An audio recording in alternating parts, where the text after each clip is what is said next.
Bonjour Chantal Thierry. Bonjour Baptiste. Alors vous avez créé une ressourcerie végétale en 2021. Donc depuis quand en fin de compte êtes-vous passionné de végétaux?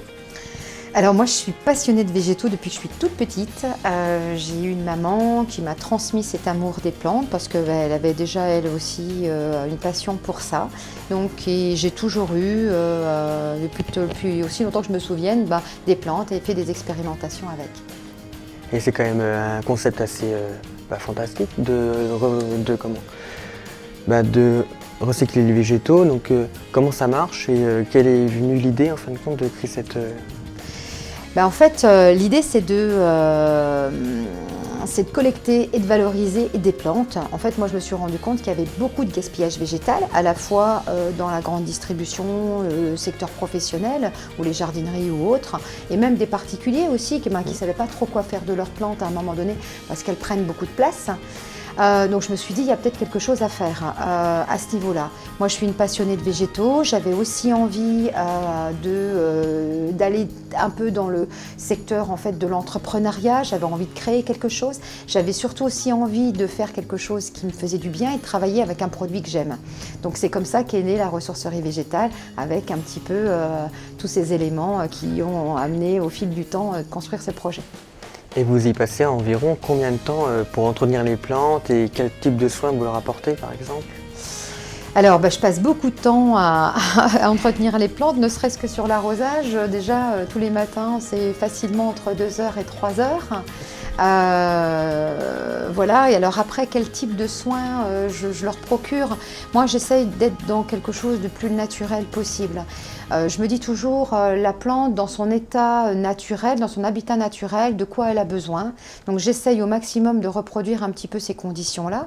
Voilà, certaines plantes, des fougères, on ne va pas les mettre aux mêmes endroits, à la même exposition qu'on va mettre des plantes plutôt exotiques. Donc déjà de respecter les besoins naturels de la plante et puis de les nourrir avec de l'engrais bio que j'achète localement et puis de l'engrais, du compost et de l'engrais qui vont venir effectivement nourrir les plantes. Et vous avez déjà eu des retours sur vos plantes quand vous les mettez dans des salons ou qu'il y a des acheteurs des fois ou... Oui, j'ai beaucoup de retours. Le public, que ce soit à la fois les particuliers ou à la fois les professionnels, sont très réceptifs par rapport au projet et de manière très positive. Donc ça, c'est très chouette. Mais et souvent, on se rend compte que de toute façon, de mettre des végétaux dans un environnement, ça donne tout de suite une autre dimension. Là, par exemple, on a mis plein de plantes. Voilà, ça crée tout de suite une ambiance végétale, zen, ressourçante, déstressante. Donc c'est souvent le retour qu'on fait, que font les professionnels sur de la location événementielle ou même des particuliers qui vont effectivement acheter des plantes.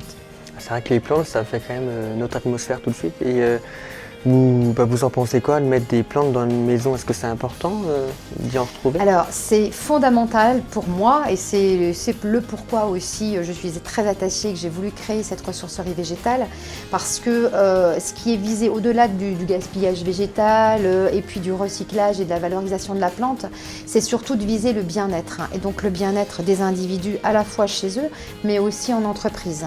Il faut savoir qu'il y a des études, par exemple, il y a des études norvégiennes qui montrent que mettre des plantes dans un environnement a des effets, notamment dans un environnement professionnel, a des effets bénéfiques sur la concentration, sur les migraines chroniques, sur l'absentéisme, ça réduit le stress.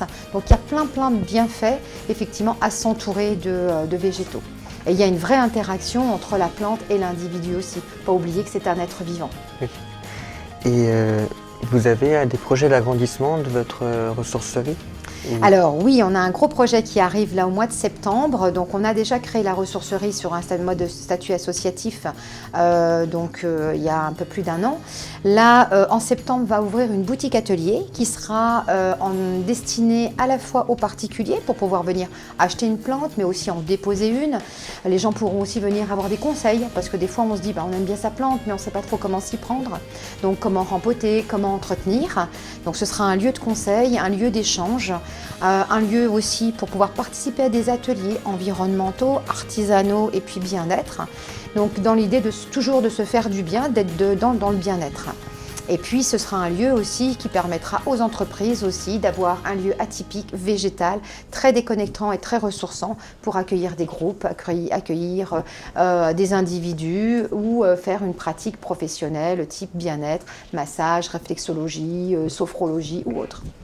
Et en parlant d'entreprise, vous n'êtes pas en contact avec d'autres ressourceries dans la France? Alors, c'est en cours. J'espère un jour qu'un réseau puisse se mettre en place. Mais il faut savoir que le concept de ressourcerie végétale est un concept très très nouveau. Aujourd'hui, on est très peu en France, à peu près 3 ou 4 sur toute la France, qui ne représente vraiment pas grand-chose. Ce sont en plus des jeunes entreprises, comme la ressourcerie végétale. Elles ont à peine 1 an. Donc, on est en train de construire tout ça.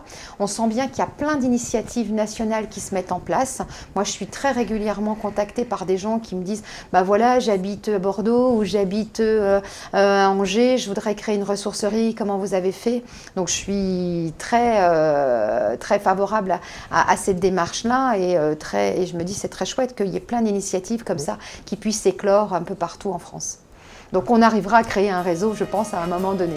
J'espère vraiment. Et moi je trouve vraiment que les végétaux, c'est quand même un nouveau concept qui est... On s'est rendu compte avec le Covid-19 qu'on avait besoin de se rattacher au vert. Oui. Et vous avez autre chose à rajouter pour... Alors, je rajouterais qu'effectivement, dans ce que tu dis, Baptiste, c'est très important d'avoir du vert autour de soi. Mettre les mains dans la terre, ça fait du bien. C'est vraiment un outil aussi, l'outil végétal, qui peut se prêter à plein de choses. Moi, j'envisage peut-être aussi de faire des ateliers, on va dire, art-thérapie végétale, mais aussi pour faire des ateliers en direction de publics spécifiques aussi. Alors, donc ça, c'est un peu en projet, c'est des pistes de développement. Mais en tout cas, on se rend compte que travailler le végétal, ça fait du bien. Et je résumerai les choses en disant que si on prend soin de sa plante, on prend soin aussi de nous-mêmes.